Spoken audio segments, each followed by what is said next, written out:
What's up, nerds? It's McKinley, and today I'm doing my wrap up for books 41 through 45. And I do promise that a graphic novel and comic wrap up is coming. I just haven't filmed it yet because I suck. But I have read a butt ton of comics and graphic novels this year, so I'll probably do it. Maybe I'll do it quarterly, so I'll wrap up after March. I think that sounds good. That sounds like a great idea. Like I totally planned it ahead of time. Yes. Anywho, I had 2 3-stars, 1 4-star, and 2 5-stars this round. So much better than last time. Let's see if I can remember to tell you what challenges they counted for, since I never do.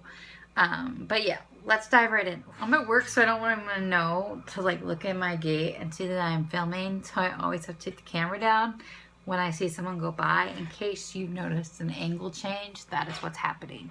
First, my 3-star book was Push Girl by Chelsea Hill and Jessica Love, and this is an Own Voices story about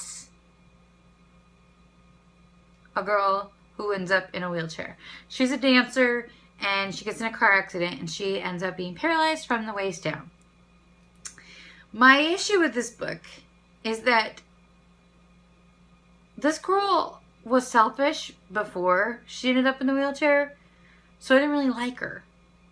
And she doesn't even have, like, it suffers from that, I become a better person because I've got a disability now.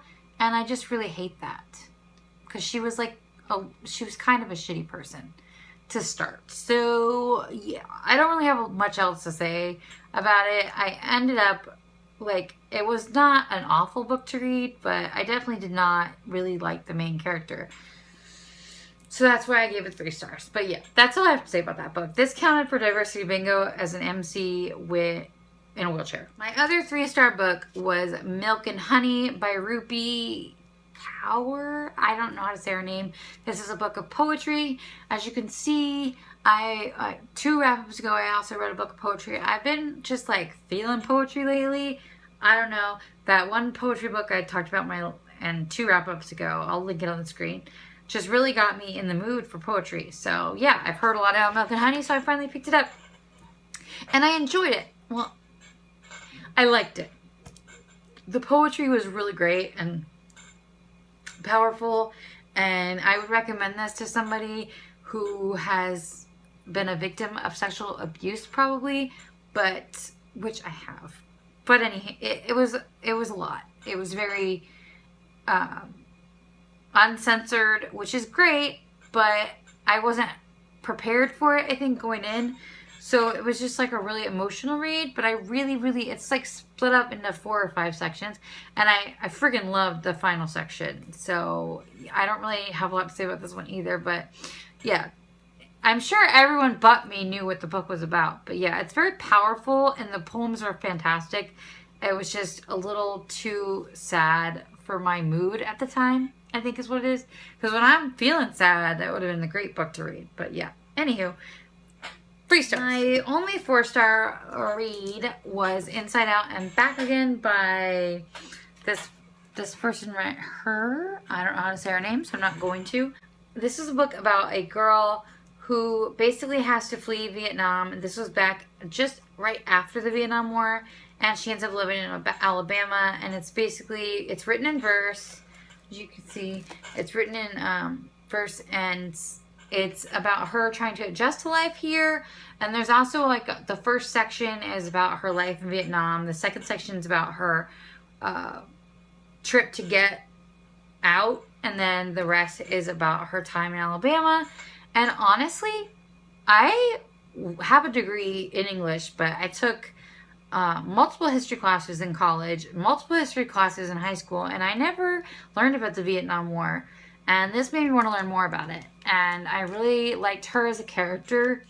And it's a powerful read, and I highly recommend it to anyone who also, like me, doesn't know much about what it was like to be in Vietnam after the war.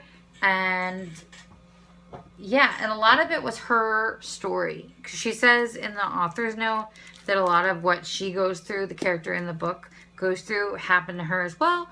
So yeah, It was good. And it's really, really quick read. So I gave it 4 stars, and this counted as, for Pop Sugar, a book involving travel, because there's a long section on traveling here.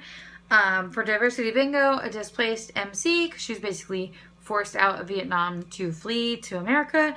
And for Read Harder, it was read a book by an immigrant, which I already said. The author immigrated from Vietnam. So, yes, 4 stars. My first 5-star book is How to Make a Wish by Ashley Herring Blake. I got this book on NetGalley in exchange for an honest review, and this was one of my really anticipated reads, so I was so excited to get approved to read it early. This book is about a girl who whose mother is like kind of an alcoholic. Well, not kind of, she is an alcoholic, and she's very flighty, and basically the roles are reversed. She's kind of always had to take care of her mom instead of the other way around.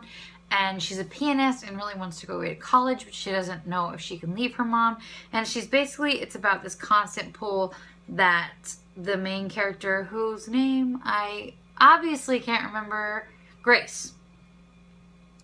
I literally finished this book today, guys, and I couldn't remember the character's name, because that's the kind of person I am. She constantly feels this pull to protect her mother, and that aspect of the book is incredibly frustrating, because I really just want to be like, because she's got a really great system of support in her best friend and her best friend's mother, and she could potentially definitely leave her mother behind, but she won't, which on one hand I'm like, I get it, but on the other hand it's so frustrating to read her constantly being let down by her mother.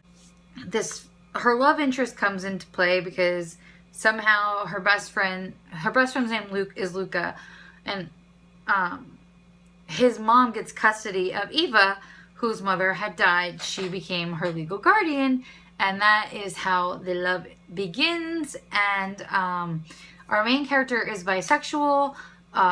Eva, the love interest, is biracial. It's fantastic bisexual rep, in my opinion, as a pan person. It's not a coming out story by any means. She's out to Luca, to the people that matter, and she's not trying to figure out who she is. She knows that she's bi. She's accepted it, and Eva knows she's a lesbian, and it's just, the love story is a slow burn, which I loved.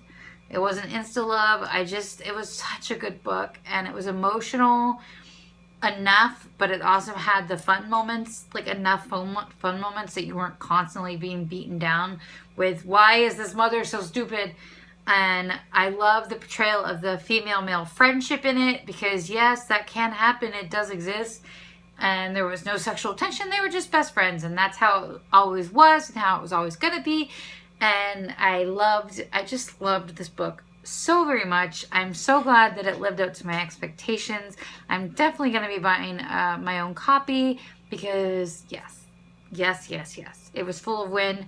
5 stars for sure. I do have a review for this one up on my Goodreads. So yes. Thank you, NetGalley and HMH Teen, for approving me to read it early. My final 5-star book is... By the way, that did not count for any reading challenges, but if you need a book with a bisexual main character, there you go. My final 5-star book was All American Boys by Jason Reynolds and Brendan Kiley. And this book is about a white kid who witnesses a black kid getting beat down by a white policeman. So it's about police brutality. I was very, very hesitant to read this book because I thought it was going to be anti-cop. And my dad was a cop for 31 years, so I'm very weary of stuff like this. But let me just tell you, it was so good. It was so good. It was handled so well. It wasn't all cops are bad. It wasn't anything like that. It was just like trying to say, this shouldn't be happening. And there was even like a part where you find out, never mind, that's a spoiler. But honestly, I cried several times reading this book, and it was just handled really, really well. And I doubt anybody else feels like I feel that they're worried about the police being portrayed badly in this. But if you are, like me, handled really, really, really well. I know that The Hate U Give was getting loads of hype. So I plan on basically recommending this book to anyone that reviews that one. I haven't read it yet, but I have it. So if that book sounds good to you and there's a long wait at the library, or you're just not ready to commit to it, Jason Reynolds is such a good writer. I haven't read anything else by Brendan Kiely, but now I'm probably going to. But yeah, now I've read all of Jason Reynolds' books, so I'm a happy, happy girl. And this book was just fantastic. 5 stars, obviously. And did it count? Yes. This counted for the Read Harder Challenge as a banned or challenged book that's been banned or challenged in my country. And yeah, it was on ALA's list as a book that's been banned or challenged. So there you go. That's it. Please subscribe if you haven't already, and I'll see you guys soon. Bye!